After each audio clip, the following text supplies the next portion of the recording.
Take a look at that. Yeah. Oh, that, of course.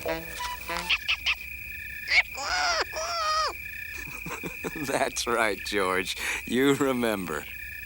The hospital and Dr. Baker. You were very sick.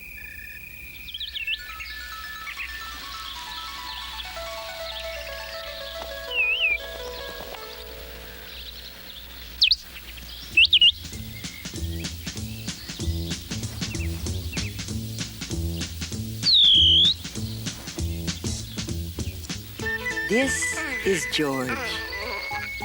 He lived with his friend, the man with the yellow hat. He was a good little monkey, but he was always curious. Today, George was curious about the big box on the man's desk. What could be in it? He simply had to open it.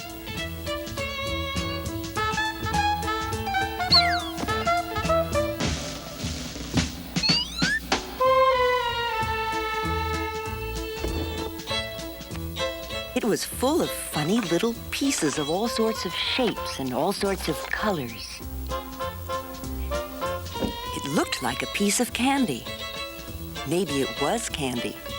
Maybe he could eat it. Before he knew it, ooh.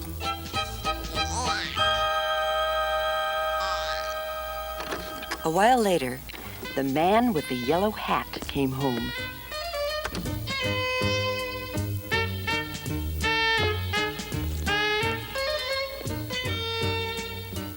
Why, George, I see you've already opened the box with the jigsaw puzzle. It was supposed to be a surprise for you. Well, let's get to work on it.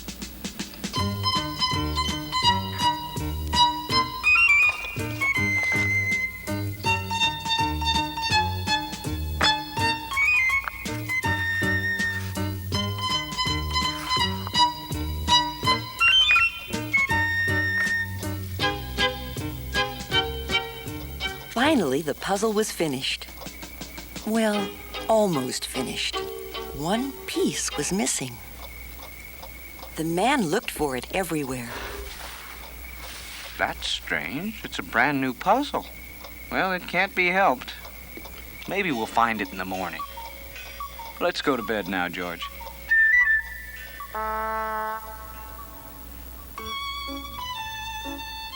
The next morning, George did not feel well. He had a tummy ache and did not want to eat his breakfast. The man was worried. He went to the telephone and called Dr. Baker. Dr. Baker said he would be over as soon as he could. Good. First, Dr. Baker looked down George's throat. Then he felt his tummy. Then he took out his stethoscope and listened. I'm not sure what's wrong. You'd better take George to the hospital and have an x-ray taken.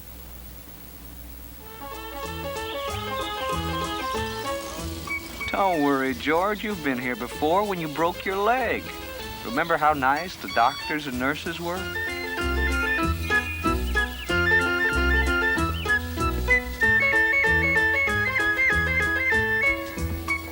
A nurse took them to a room where she gave George something to drink that looked white and tasted sweet. It's called barium, George. It helps the doctors tell what's wrong with you.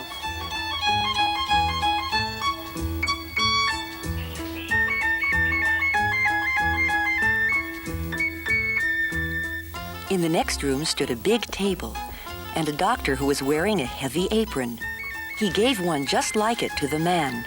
George was curious. Would he get one too? No, he didn't. You get on the table, George. I'm going to take some X-ray pictures of your insides.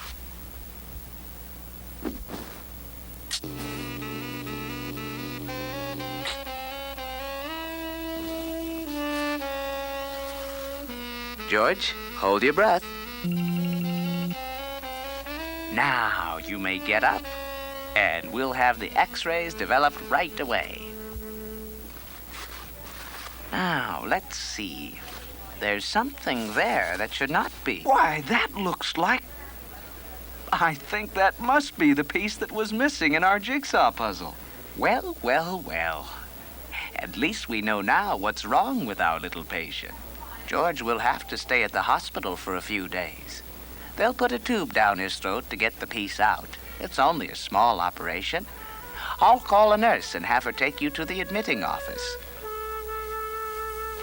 Many people were waiting outside the office. George had to wait, too. Look, Betsy. There's Curious George. Betsy had never been to a hospital before. She was scared. Finally, it was George's turn. A nurse wrote down a lot of things about George, his name and address, and what was wrong with him. Another nurse put a bracelet around his wrist. It has your name on it, George, so that everybody knows who you are. My name is Carol. I'm going to take you to your room now. We call it the children's ward. There will be lots of children to keep you company. And so there were. There were lots of children in the room. Some were up and around. Others were in their beds with a doctor or a nurse looking after them. That's Curious George. Dave was having a blood transfusion. Steve had his leg bandaged and was in a go-kart. Betsy was in bed, looking sad. George was glad when he was in bed at last. His tummy was hurting again. I have to leave now, George. I'll be back first thing in the morning before they take you to the operating room. Nurse Carol will tuck you in when it's time to sleep.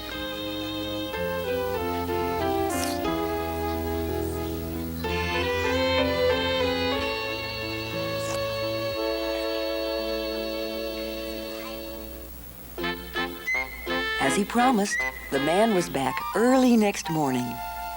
The nurses were keeping George very busy. One nurse was taking his temperature and feeling his pulse. One nurse brought him a pill. This is to make you sleepy, George. And another was getting ready to give him a shot.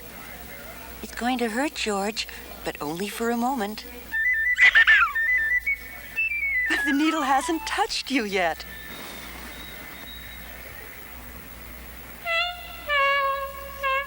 There. That wasn't so bad, was it? No, it really wasn't. And anyway, it was over now. By the time the attendant came to wheel him to the operating room, George was getting sleepy. He tried hard to stay awake because he was curious to see what would happen next. In the operating room, there was a big table with bright lamps over it, and doctors and nurses all around. They had caps on their heads and masks over their faces. Only their eyes were showing. Dr. Baker was there. He looked funny with his mask on. Don't worry. Everything And soon will be fine. George was fast asleep. When George woke up, he didn't know what had happened. He didn't even know where he was at first. It's all done, George. They got the piece out. In a day or two, you'll be running around again. George felt sick and dizzy. His throat was hurting, too. We'll let him sleep.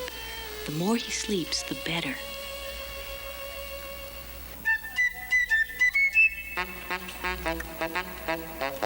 The next morning, George felt better. Dr. Baker came to see him, and of course, the man came too. Betsy was watching him from time to time. She seemed a little less sad, but she still didn't smile.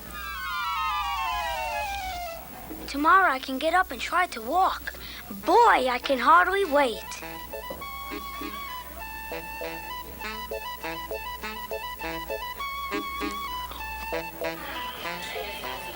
The next morning, George was well enough to go to the playroom.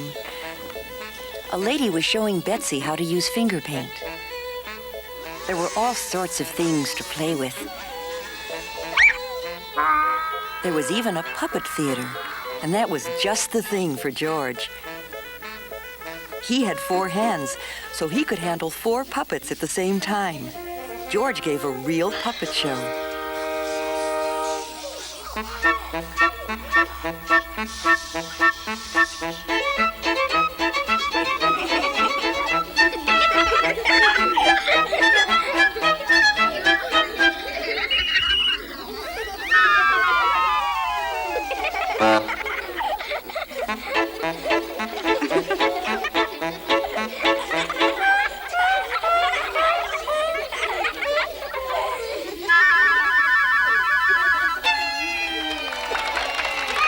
The children laughed and shouted, and even Betsy, for the first time, smiled a little.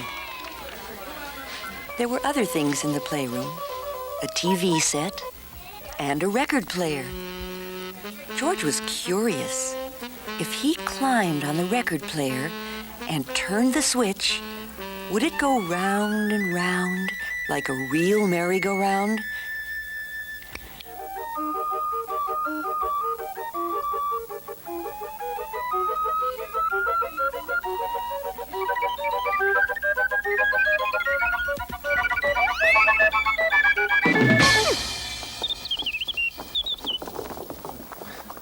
The children cheered.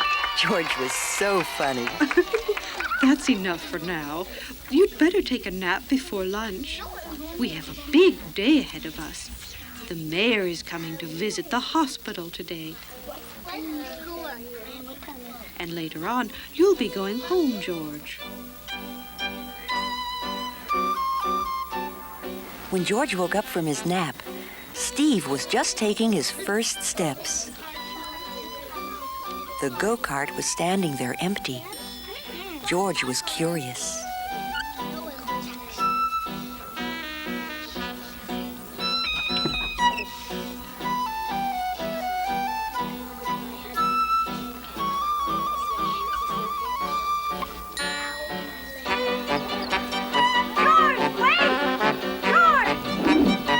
George, stop this instant! George! Look out! Hey, George! George! George! George! George!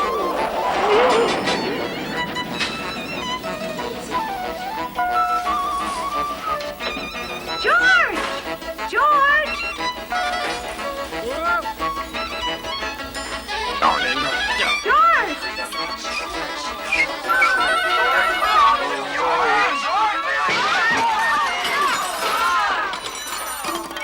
He landed right in the mayor's arms.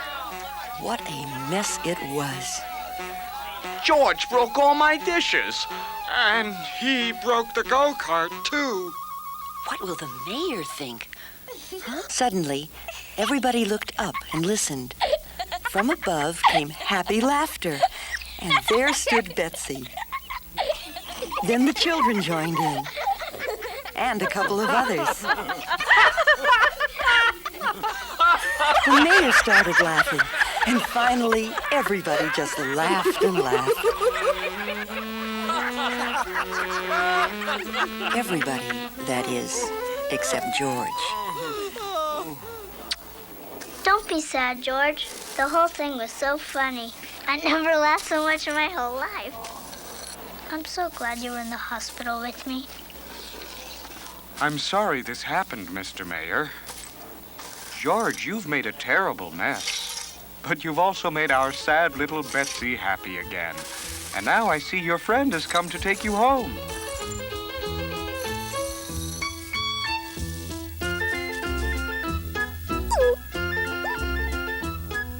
Goodbye, George, and take good care of yourself.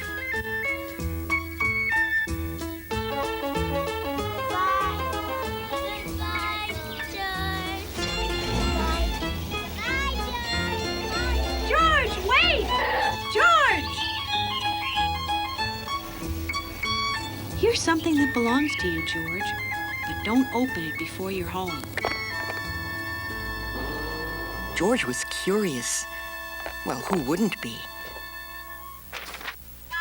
There was the piece of the puzzle that had caused all the trouble.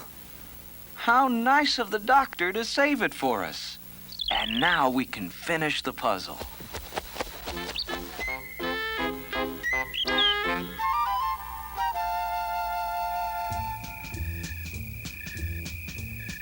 It's time for bed, George.